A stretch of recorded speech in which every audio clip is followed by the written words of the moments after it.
What's going on, guys? It's VFM here. I'm here on the BITT, the boys on the tube, and today I got a very special guest. We have him here via video chat, Peter Kelamis. Okay, you guys know him if you're big anime fans as one of the voices of Goku from Dragonball Z, as well as a barrage of other stuff that he's done in both the anime world, Hollywood, a whole bunch of stuff. How's it going, Peter? It's going good. How are you? I'm doing great. Welcome again. Thanks for being on here. So let's get right into it. Let's start off, okay? If you could, in like a couple sentences, just, for anybody that hasn't known you, anybody that hasn't seen you before or recognized your work, in a couple sentences, tell everybody exactly what you're all about. I'm an actor slash stand-up comic. I actually started in stand-up comedy and then branched into voice work and commercials and then into film and television over the years. Probably recognized most notably, recently anyways, as portraying Adam Brody in Stargate Universe over the last 2 years, in and amongst other TV and movie projects. Pretty cool. So let's start off with the comedy stuff, since that's pretty much where you started out with. So how did you first get into comedy or stand-up comedy for that matter? I did my first stand-up in front of my grade 4 class, I think, in grade school. It was like our year-end thing, and I did stand-up, and then we had cake. I killed, by the way. Nice.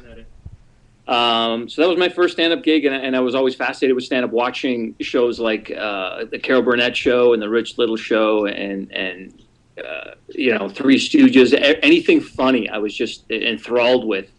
So when I finally went to UBC, the University of British Columbia, Punchlines Comedy Club, which was a comedy club that used to exist in Gastown in Vancouver, used to have a student joke off at lunch every other Wednesday, I think it was. So I used to go down and not only just tell a joke, but start doing material. And they would have hosts from other comics from the club that would host it. And eventually, after they saw me a few times, I got a bit of a following there because I was there all the time. And they used to tell me that I should go down to the club and try it out. So I did, went down to amateur night, and it went really well. And I just kept going. I couldn't stop. And that led into, I think I started headlining. I headlined the club within a year, which was relatively fast in the sense of, I think when you're starting out doing stand-up, that's a fairly quick turnaround for a club to have enough confidence in you to give you a headline set. But they were nice enough to do that, and kind of the rest is history as far as I still do stand-up to this day. Sounds cool. So let me ask you this about the stuff that you do or you talk about on your stand-up comedy. What is usually some of your most favorite topics to really touch up upon it to get a good laugh out of people? I like character stuff. Even in everyday life, if I run across somebody who's really interesting or quirky, I will take a mental note of it. And I just love characters. Whether the more bizarre, the better for me. I like imitating things, not necessarily well-known people, even though I started doing that when I started out. Mm-hmm. I just like imitating just interesting people, like my grandmother or my grandfather. Actually, I did my grandmother once on a gig, an animated show called The Class of the Titans. Yes. I played Grandma Hercules. So I remember going in for the audition, and they had all these mail rolls for me to read. And I read them, and I was, they said, okay, thanks for coming. And I said, can I read for Grandma Hercules? And they were like, sure. So I ended up doing my Greek grandmother, and then I got the part. Nice. That's awesome. So let me ask you this then, since you say you like character stuff like that, is there any specific, popular comics from back in the day or any, other particular comedians that have influenced a little bit of what you talk about or how you actually go about your stand-up comedy? I grew up in the era of the Jerry Seinfelds, Jay Leno's, those guys, Paul Reiser, Bobcat Goldthwait, on and on and on. It was that era. Even the Dice Clay was around at that time.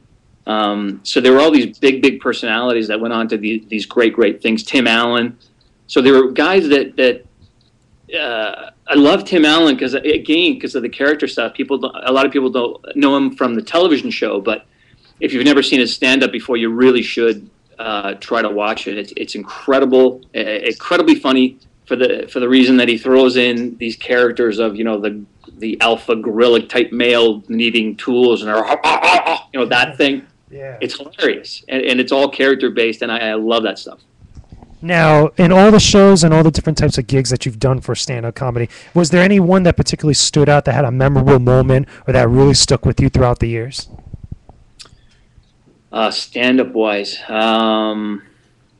I've gotten to actually, this is probably the coolest one. I was doing improv as well at the club that I worked at, and we used to do improv. I think it was on Thursday nights. We were called the No Name Players, and at the time, news got out that Robin Williams was in town filming Jumanji in Vancouver. Nice. And so there were rumors that he was going to come down. He called up the club and said, you know, I might come down and wanted to see if it was okay to improvise with us. And, you know, the owner, who I was good friends with, was like, yeah, I think we'll fit you in. Yes. So he did. He actually came down, and we got to I got to improvise with Robin Williams a couple times, and had a blast on stage. I think the coolest moment was he came up to me afterwards after the show, just, you know, kind of a one-on-one, and said, "Oh, yeah, look, you're very funny. You're very funny." That's pretty cool. Cool moment. That sounds really cool. Do you think, like, anytime, like, down the line, would you jump at the opportunity to maybe work with him again? You know, not as something necessarily on improv, but like maybe a movie or anything down the line. I mean, absolutely. Who wouldn't want to work with him? I actually, the last thing I read for was, I think it was RV, a movie that he did, and I came close to getting a role in it, but it ended up not happening. But he came to Vancouver a number of times after that, and would hang out at a lot of the stand-up clubs that all the comics in Vancouver used to work out at. And he would hang out with us and, you know, shoot the shit and have a beer and just be a regular guy. And he's a real good guy. That's awesome. Now, about stand-up comedy, or just, you know, just comedy in general, what is it? Is there anything, like, particular that's really tough about it, or anything that's more specifically that usually what you could say, like, not for the faint of heart, or usually anything that, you know, that's something that anybody that wants to get into stand-up comedy should know about? It's frightening as hell. If you think about, if you read what the scenario was on paper, you would have to be insane to try it. That you're going to walk into a room full of 200 or 300 people that have had a few drinks, that have had a shitty day, and you're going to walk on stage, and you're going to make them laugh at exactly 9:47. Wow. It's an insane thing to think, and if you did go up there with that in your mind, I'm sure you would fail. But that you phase that all out, and you do it because you love it. And usually it's a sign of some sort of dysfunction as a child or something, that you needed that immediate laughter as a some sort of verifying force, I think. It's very intimidating. Evolution, you know. Comics need to hear people laugh. You know, most comics, even there's quiet. The thing is, comics, a lot of times you'll see a comic at a house party. If you didn't know he was a comic, or he comes with a date or something, and then it finally comes out, oh, so-and-so's a stand-up comic. Most of the time, you won't know until it gets mentioned. There's the occasional wacky guy. Usually there are people starting out that are still desperate to, you know, make a name for themselves. But typically, they're just like intelligent people who like to laugh. And eventually through the night, the layers will kind of fall away, and then you'll see the true funny person. But typically they're kind of introverts off stage.